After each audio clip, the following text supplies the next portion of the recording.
ساعت الان Israel has launched unprecedented attack on Iran, targeting the heart of nation's nuclear program and senior military leaders, plunging the Middle East into fresh uncertainty. The attack hit dozens of locations across Iran, targeting its nuclear program and long-range missile capabilities, according to an Israeli military official and an Israeli military source. This is not a one-day attack, the military source said. An Israeli security source briefed reporters that Iran's top military leaders, as well as senior nuclear scientists, were targeted in the opening strikes, and that chances are increasing that they were eliminated. General Hossein Salami, the commander-in-chief of Iran's Islamic Revolutionary Guard Corps, was killed in the attacks. Multiple Iranian state media outlets have reported. Iran's supreme leader Ayatollah Ali Khamenei has warned Israel will face severe punishment for its attacks on Friday.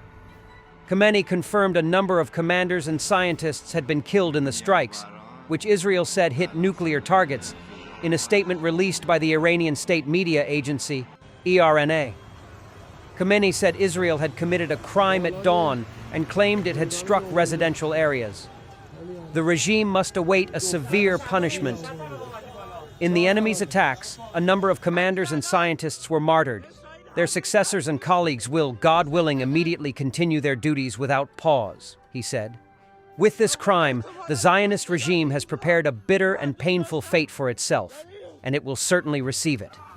The facility at the heart of Iran's nuclear ambitions was engulfed in flames on Friday, according to social media images geolocated by CNN and Iranian state television.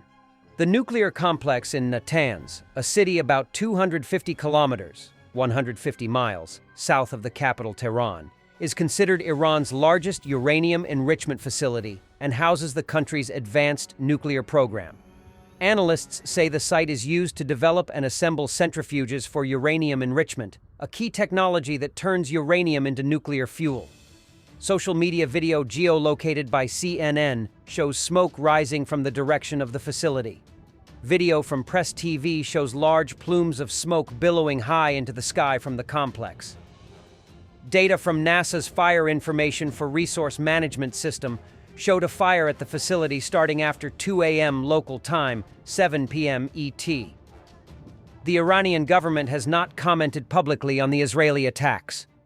In July 2020, a fire tore through the Natanz facility, causing major damage to the site, which Tehran had struggled to explain the origins of. The fire was one of several unusual incidents that occurred across the country around that time. The series of incidents came about a year after Iran announced it would start enriching uranium at higher levels and in greater quantities than agreed to in a landmark 2015 nuclear deal, part of Tehran's response to the Trump administration's decision to withdraw from the accord, effectively killing it. Multiple Iranian state media outlets have confirmed that Major General Hossein Salami, the head of the country's elite Islamic Revolutionary Guard Corps, was killed Friday morning during Israeli strikes. The IRGC is one of the most powerful tools wielded by the Iranian state, overseeing its ballistic missile development, crushing dissent at home and projecting Iranian and military power in the Middle East region. Born in 1960, according to a United States sanctions docket, Salami had headed the secretive agency since 2019. As head of the IRGC, he reported directly to Iran's supreme leader, Ayatollah Ali Khamenei, and was among the country's most powerful and influential figures. He was at the helm of the IRGC when Iran launched hundreds of drones and missiles at Israel in April and October last year, in the first direct strikes by Iran on Israeli territory. Last January, he appeared on IRGC-affiliated media touring an underground missile facility that had been part of Iran's operations against Israel in April and October. The site was manufacturing new special missiles, semi-official Iranian media outlet Mer News reported. The IRGC is an elite wing of the Iranian military that was established in the aftermath of the country's revolution in 1979.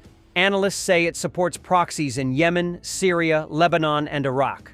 The IRGC is not only Iran's most powerful military institution, but it also holds deep influence over domestic politics and the economy, with interests extending to and beyond the construction, telecommunications, auto, and energy industries. Israel's defense minister, Israel Katz, has described his country's latest strikes on Iran as a defining moment in the history of Israel and the Jewish people.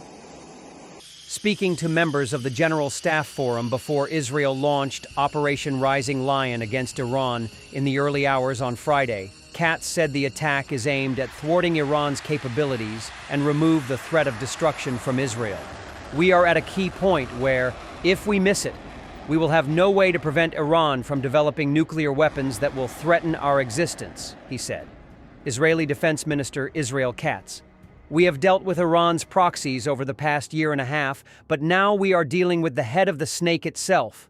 Israel's strikes on Iran are aimed at addressing three components of the Iranian threat, an Israeli military official said during a press briefing early Friday.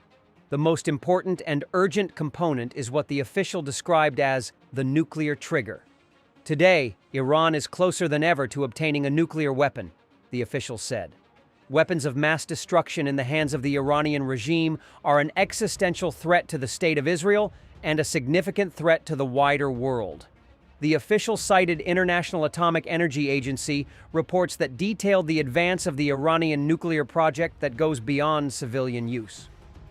We are exposing for the first time that the Iranian regime has been advancing a secret program to assemble a nuclear weapon, the official said, adding that Iran has enough fissile material to create 15 nuclear bombs within days. The second component of the threat is Iran's thousands of ballistic missiles, which it plans to double and eventually triple, the official said. We're talking about a number of missiles that, even without a nuclear weapon, represents an existential threat, the official added. The third component lies in Iran's distribution of weapons and arms to regional proxies to be used against Israel, the official said. An Israeli security source has briefed reporters that Iran's top military leaders, as well as senior nuclear scientists, were targeted in the opening strikes, and that chances are increasing that they were eliminated. A separate source familiar with the details said some senior Israeli officials have been moved to secret locations following Israeli attempts to eliminate senior Iranian officials. Israel's Prime Minister Benjamin Netanyahu has confirmed Israel struck nuclear targets in Iran and said the operation will continue for many days. Moments ago, Israel launched Operation Rising Lion, a targeted military operation to roll back the Iranian threat to Israel's very survival, Netanyahu said in a televised address. This operation will continue for as many days as it takes to remove this threat. He said Iran had a program to develop nuclear weapons and claimed it could produce a nuclear weapon, if not stopped. This is a clear and present danger to Israel's very survival, Netanyahu said. We struck at the head of Iran's nuclear weaponization program, he added. We targeted Iran's main enrichment facility in Natanz. We targeted Iran's nuclear scientists working on the Iranian bomb. We also struck at the heart of Iran's ballistic missiles program. Benjamin Netanyahu, Israeli Prime Minister Netanyahu, added, in defending ourselves, we also defend others. We defend our Arab neighbors. They, too, have suffered from Iran's campaign of chaos and carnage. Israel has banned schools, social gatherings, and non-essential work as it braces for retaliation, following its strikes on Iran. Sirens sounded across Jerusalem as a state of emergency was declared in the country. CNN's Jerusalem bureau chief Oren Lieberman told Anderson Cooper. Residents received alerts on their cell phones saying the Home Front Command is putting the country on alert, Lieberman said.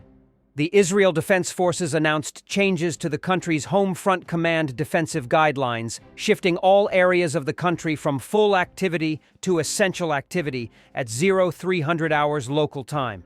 The guidelines prohibit educational activities, gatherings, and workplaces except for essential sectors, Lieberman said.